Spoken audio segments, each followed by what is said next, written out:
qualquer sistema ou método que nos ensine como meditar é falso. Podemos ver isso intelectualmente, logicamente, porque se a gente praticar conforme a um método, não importa o nobre, antigo, moderno ou popular que seja, está se convertendo em uma máquina, já que repete algo uma e outra vez com o fim de obter um resultado. Na meditação, o fim não é diferente dos meios, mas o método nos promete algo. É um meio para alcançar um fim. Se o meio for mecânico, então o fim é também um pouco produzido pela máquina. A mente mecânica diz: conseguirei algo.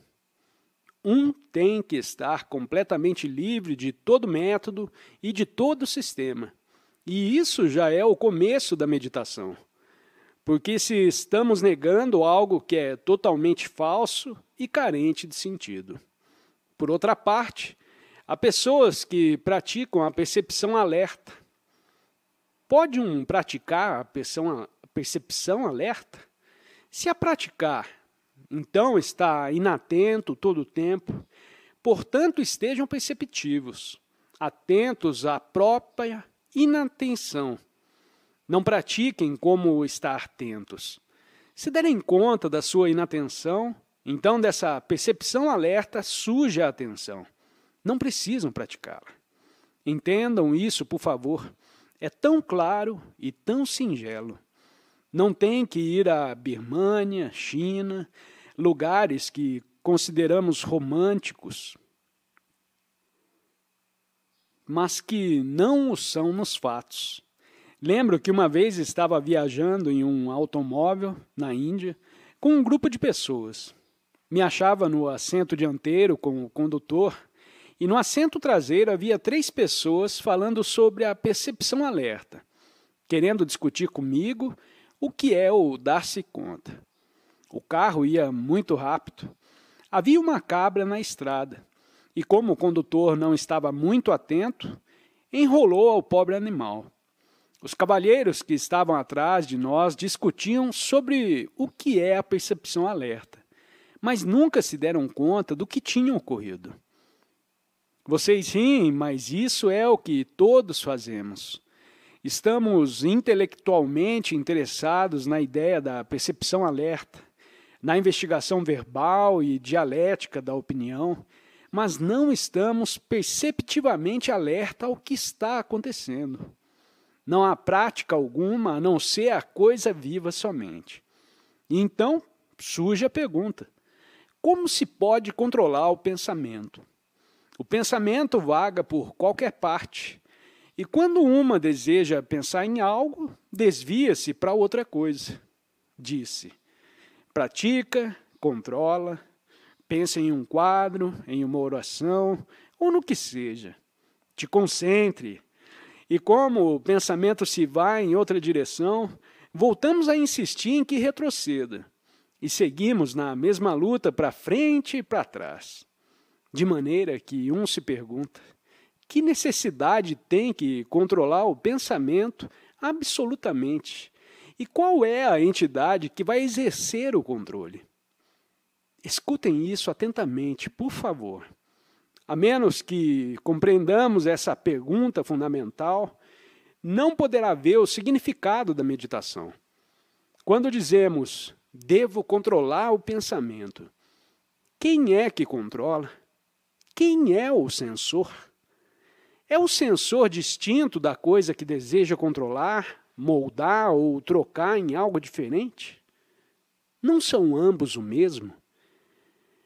O que acontece quando o pensador vê que ele é o pensamento e o é, que o experimentador é a experiência? O que faz um, então? Estão seguindo isso? O pensador é o pensamento, e o pensamento divaga. Então o pensador, pensando que está separado, diz: devo controlá-lo. É o pensador diferente da coisa chamada pensamento?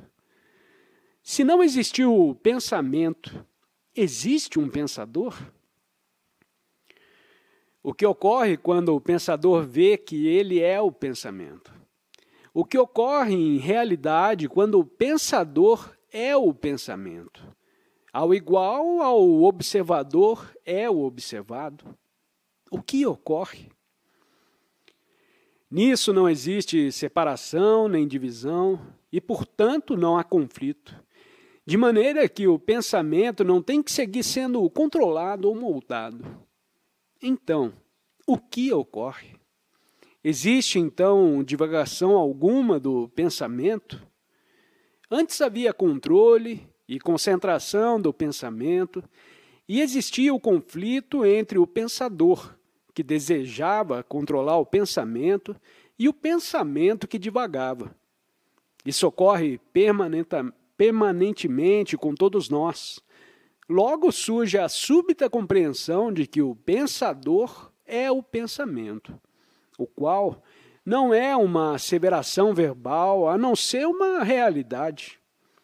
O que ocorre, então? Existe tal coisa como o pensamento que divaga? Isso acontece só quando o observador é diferente do pensamento que ele censura. Então, pode dizer, esse pensamento é correto, ou esse é incorreto, ou o pensamento divaga, tenho que controlá-lo. Mas há divagação alguma quando o pensador se dá conta de que é o pensamento? Senhores, investiguem isso, não aceitem e o verão por vocês mesmos. Unicamente há conflito quando há resistência, e essa resistência é criada pelo pensador, o qual pensa que está separado do pensamento.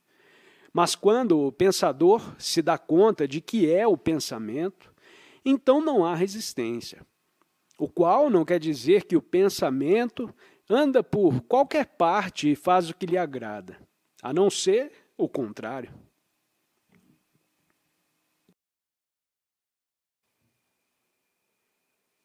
Obrigada por ter assistido a este vídeo e não se esqueça de se inscrever no canal e recomendá-lo, além de deixar seu comentário sobre o assunto para que possamos realizar um ótimo diálogo que nos ajude a compreender melhor o assunto.